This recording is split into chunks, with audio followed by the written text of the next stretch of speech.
tenemos tiempo suficiente. Bueno, vamos a empezar a charlar un poco de lo que nos ocurre, la realidad, lo que nos pasa a todos, lo que ya no hace falta que yo se los anuncie, lo vivimos todos los días cuando vamos al supermercado, la angustia, bueno, ya lo sabemos, pero hay medidas que anunció el gobierno, de esto también vamos a estar hablando.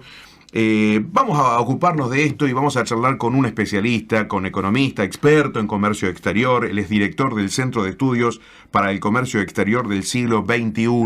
Miguel Ponce, ¿cómo le va? Buen día, gracias por atendernos en esta mañanita fresca. ¿Qué tal, Sergio? Muy buenos días. Bueno, gracias Miguel. Bueno, vamos a hablar un poquito de todo un poco. Hablamos de las negociaciones con el Fondo Monetario Internacional, con el FMI, lo que significó este ajuste, esta devaluación durísima para todos los argentinos, que según lo que había dicho el ministro de Economía y candidato también, que no es poca cosa, no es algo menor, había pedido el Fondo Monetario 100% de devaluación. Y que terminaron negociando en este porcentaje que nos golpeó durísimo a todos, ¿no? Esto es lo que pide el Fondo Monetario, ajuste sobre ajuste, y el próximo gobierno creo que no le va a quedar otro, sea del signo político que sea, no le va a quedar otra que ajustar más todavía, ¿no?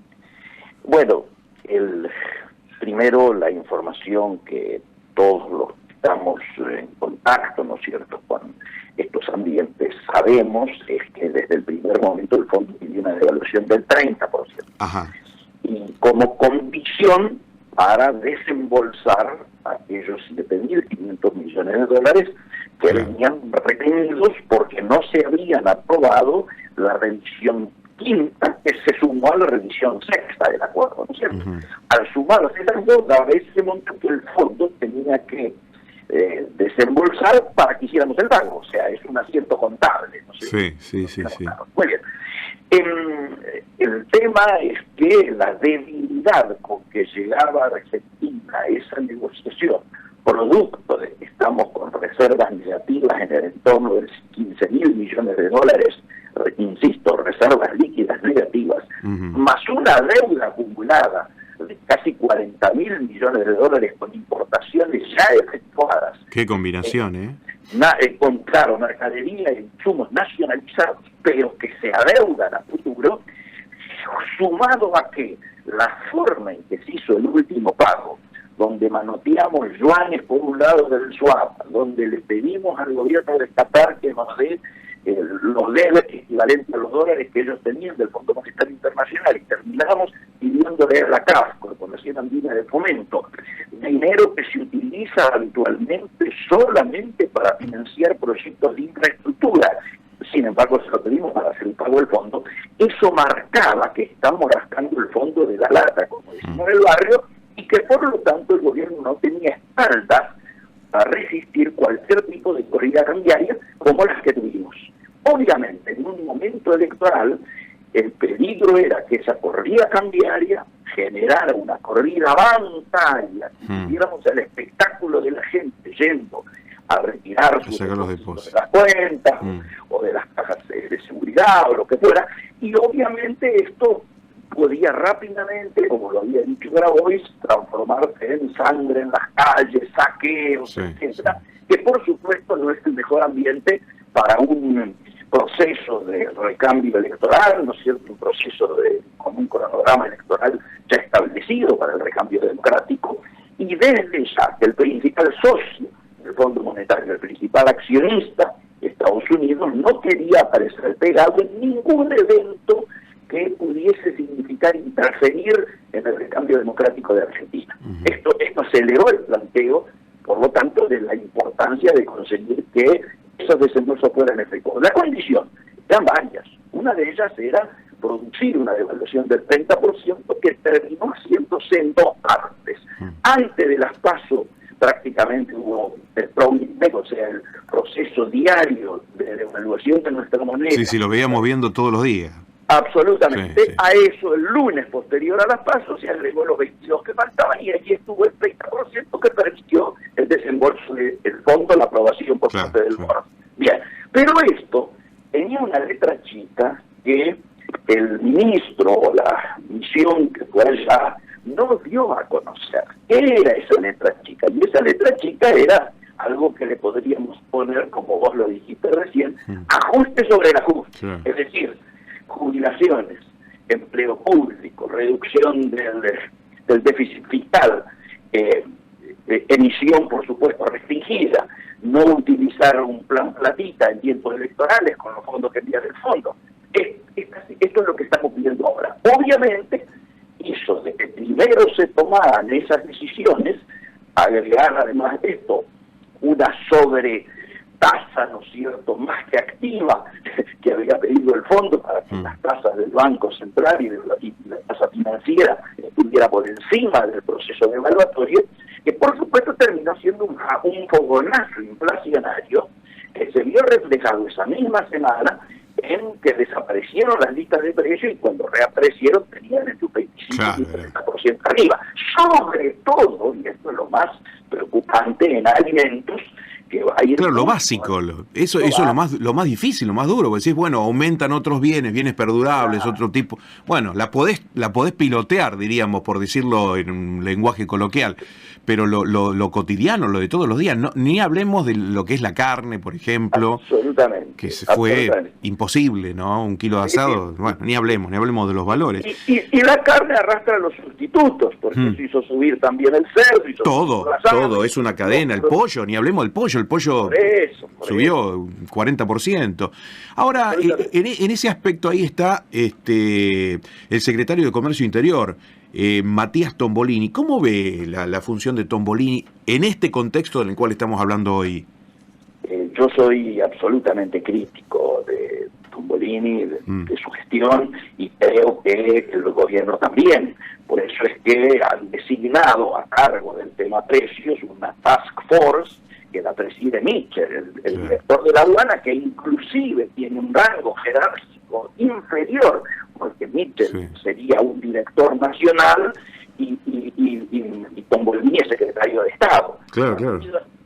Después de los fracasos en los controles de precios anteriores, en los programas, etcétera, después de los números de inflación que hemos conocido, fundamentalmente por el tema de los precios cuidados y luego... Sí, tuvimos tantos nombres, ¿no? Tantos programas. Todo eso no funcionará. No ha tenido la dignidad de renunciar. A mí me dicen que se iba a anunciar en horas que obviamente iba a ser desplazado. Pero bueno, hoy está manejando este tema Mitchell, y por lo tanto, si bien hay que pasar por la Secretaría de Comercio para intentar hacer esos acuerdos del 5%, ¿no es cierto?, mensual a partir de ahora, según nos anunció el ministro este fin de semana a través de Instagram, también es cierto de que no hemos visto retrotraer algún tipo de precio de los que entren en el programa. El gran problema es que ese programa lo podríamos denominar en el barrio Toma y Daca, es decir, los industriales, las grandes superficies, se comprometen, primero, a retrotraer precios, cosa que no estaba aceptado hasta anoche. Segundo, aumentar solo 5% mensual de aquí hasta que pasen las elecciones. ¿Usted cree, Miguel, perdone que lo interrumpa, ¿usted cree que alguien va a retrotraer precios una vez que...? Yo lo veo difícil. Yo lo veo casi imposible. Pero hay una compensación. Pueden llegar a hacer reducciones impositivas que equilibren, si es que tienen finalmente que mostrar que esos precios han retrocedido. Pero como decíamos, es un programa toma y daca, en el cual entran los industriales de la alimentación, por ejemplo, más las grandes superficies, que es donde se comercializa esto, sí y solo sí les permiten acceder a los dólares oficiales para importar sus insumos. El dólar oficial es el MULC, el Mercado Único Libre de Cambio, es obviamente el dólar más barato, es decir, que sí, es un dólar casi subsidiado, uno diría, y entonces, si esto se cumplimenta, ellos se mantienen dentro del programa. ¿Cómo? ¿Por qué se cayó el anterior? Y por supuesto, porque al no haber dólares, no se podía cumplimentar esa contrapartida, y entonces muchas empresas que hicieron, algunas dijeron, me retiro del plan, otras no lo dijeron, pero empezaron a escasear los productos que estaban bajo control, y aparecieron sustitutos de las mismas empresas a otros valores, por supuesto, más competitivos. ¿Qué tenemos que esperar? ¿Un dólar estable por lo menos hasta noviembre? Nadie, por más que el ministro haya anunciado que no se modifica y que no va a haber rolling pay, es decir, el proceso de evaluación diaria que se hacía antes hasta fin de octubre, Sí. Yo reconozco que nadie cree en el ambiente de que se va a resistir sin que haya una nueva devaluación. Hay dos grandes dudas en el mercado. Una, si realmente hasta cuándo se puede resistir sin efectuar una nueva corrección al tipo de cambio oficial. Y la segunda es cuánto de lo que se denomina técnicamente el pass-through, es el pase a precios de la devaluación, se logra concretar. Es decir, si hubo un aumento de casi el 30%, ¿no es cierto?, por la devaluación, ¿todo eso pasa a precios o el mercado no resiste que todo eso pase a precios? Esta es la gran duda que tiene Cajón, yo diría, a los mercados. Y esto lo vamos a ver, por supuesto, en la próxima semana. Todos pensamos que el año va a estar terminando en 200% de la inflación. Mamita, querida. Y sí, como venimos ahora. Las consultoras, yo me había jugado a comienzo de año que íbamos a andar en 150, nos quedamos cortos. Sí. Todas las correcciones que se han hecho, de hecho, Lehman Brothers, todas las aquellos digamos, oficinas que monitorean, inclusive el propio Fondo Monetario, se han visto obligados a corregir al alza los pronósticos inflacionarios. Este es el piso en el que nos encontramos hoy, ya estamos en 150 y seguramente a fin de año, tal cual todo lo indicaría, estaríamos cercano al 200%. Miguel, lo llevo al tema BRICS, anuncio que hizo el presidente de incorporarse a esta asociación económica y social formada por Brasil, Rusia, India, China, Sudáfrica. Ahora, lo que llama la atención es justo a meses de que termine el gobierno. Sí. ¿Cómo lo ve? ¿Es positivo para la Argentina integrarse a este grupo? ¿No es positivo? ¿Cómo ve esta situación? Primer asunto. Debiera haber un lema en el manejo de la política exterior argentina, un lema que yo repito desde que estoy en esto hace más de 40 años, que es la necesidad del país, de nuestra Cancillería, de nuestra política internacional, de desideologizar nuestros vínculos diplomáticos para no perjudicar nuestros vínculos económicos y comerciales. Este es el título. Segundo, este es un país muy cerrado, que está muy poco integrado, y por lo tanto que debiéramos hacer esfuerzos para integrar todo tipo de espacios o mercados o zonas de libre mercado, o generar acuerdos con la mayor cantidad de países del mundo. Y sobre todo, tenemos que cuidar nuestros vínculos con nuestros principales socios comerciales. ¿Cuáles son nuestros dos principales socios comerciales? Número 1, Brasil; número 2, China. Que son los grandes protagonistas justamente de los BRICS, a los cuales nos incorporamos a partir del 1 de enero del año que viene. Uno podrá decir, desde la oposición puede decirse, a lo mejor el momento no ha sido el más conveniente. Un gobierno que se va, un presidente que es un expresidente en ejercicio, podríamos decirle, como queda claro con el manejo cotidiano, ¿no es cierto? A lo mejor no era lo más correcto que tomase la decisión ahora, pero esto no lo decide él, lo deciden los otros que te invitan. Y los que te invitan no te invitan porque esté un determinado presidente en un determinado momento, sino que miran en el largo plazo la situación estratégica de Argentina. Y por lo tanto, a mí me preocupó mucho que los dos candidatos de la oposición salieran explícitamente a decir que se oponían o que se iban a retirar en caso de ser gobierno y iban a retirar al país. Es no comprender las nuevas relaciones internacionales y lo que le conviene al país. Exportar cada vez más, integrarse cada vez más, lograr que nuestras empresas compitan de manera no no errónea y no desfavorable frente a otros que sí están más integrados que nosotros a este paso de los BRICS u otros. Estamos hablando de arriba del 40% de la población mundial como mercado. Estamos hablando de más del 32% de la superficie del planeta. Estamos hablando de arriba del 30% del PBI y un 24% de todo el comercio internacional, y nosotros vamos a estar afuera de esto. ¿Cómo hacemos para que las exportaciones de nuestras empresas que van esencialmente a Brasil, en el caso de las MOI, las manufacturas de origen industrial, puedan seguir yendo en las mismas condiciones de hoy si nos peleamos con el Mercosur? Porque obviamente, si no ingresábamos a la BRICS, vamos a entrar en una tensión en el Mercosur. Y uno de los candidatos inclusive dijo que había que salir a dinamitarlo. Bueno, me parece que este tipo de cosas no ayudan a la exportación del valor agregado nacional, que es el trabajo de los argentinos. Miguel, ni ayudan a que mejoremos. ¿Sí? Finalmente, le pregunto por este paquete de medidas que anunció así raudamente el gobierno ayer y que van a ampliar hoy. Vamos a esperar a las 9 de la mañana. Olmos va a dar algún detalle más. Él iba a hablar sobre la suma fija. Sí. La suma fija para los trabajadores, los del Estado y los privados también. ¿Cómo ve este paquete de medidas que... Bueno, primer asunto, yo soy jubilado. Sí. Estoy en contacto diario con jubilados.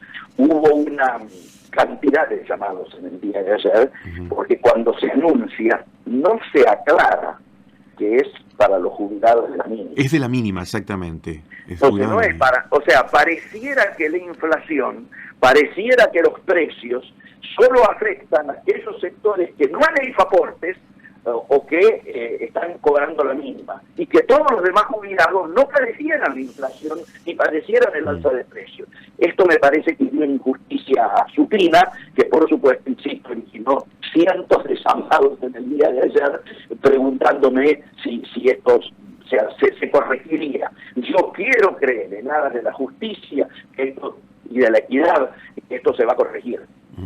Soy pesimista. Vamos a esperar a ver que si hay algún tipo, cuando hagan el anuncio justamente, Raberta me imagino que lo hará sobre este tema. Y cuando aparezca escrito, ¿no es cierto? Cuando aparezca cuando aparezca escrito, porque ahí es cuando sea oficial en el boletín oficial. Absolutamente. Ahí está el tema. Siempre así como con el fondo, siempre hay que mirarlo literalmente. Es verdad, porque los anuncios, las palabras se las lleva el viento, ¿no? Además en este momento electoral, tiempo electoral, ¿no? Claro, y empieza, vos lo vas a comprender bien, Sergio, empieza a haber una contradicción que cada minuto que pasa es más flagrante entre lo que debiera ser el Massa ministro y lo que quisiera hacer el Massa candidato. Obviamente que hay medidas que son dichas desde la posición de candidato que no tienen que ver con lo que finalmente firmó el Massa ministro. Miguel, ahora sí, finalmente, ya que estamos hablando del Massa ministro, Massa candidato, y que se van desdibujando esos dos roles, ¿usted cree que Massa tendría que haberse apartado del gobierno, del ministerio, para poder desarrollar su actividad como candidato? Si yo me tengo que abrazar a las cosas que él dijo, ya tendría que haber renunciado. Me pongo en que a lo mejor esté arrepentido de su promesa o su análisis en relación a la incompatibilidad de ambos temas. Creo que sí, creo que perjudica al país y a las negociaciones que el país tiene que llevar adelante, que alguien que tiene que estar dedicado full time a tratar de paliar las dificultades que atraviesan los argentinos, esté en cambio, obviamente, con su cabeza lógicamente puesta más en la posibilidad de que su candidatura esté en la segunda vuelta. Miguel, le agradezco mucho estos minutos, que tenga una excelente jornada, gracias por atendernos y bueno, vamos a esperar que esto mejore para todos rápido, ¿no? Sin duda, o por lo menos aferremos a la política de reducción de daños, que no haya más daños. Claro, por lo menos. Miguel, un abrazo, buena semana. Chao. Hasta luego. Miguel Ponce, economista, experto en comercio exterior, hablamos un poquito de todo, su materia específica, comercio exterior, y también de los anuncios que ya realizaron ayer y que ampliarán en el día de hoy sobre estos paliativos para la devaluación. Profesionales comprometidos con la audiencia. Gente de radio. En la mañana de LU6. En el 760 del diario.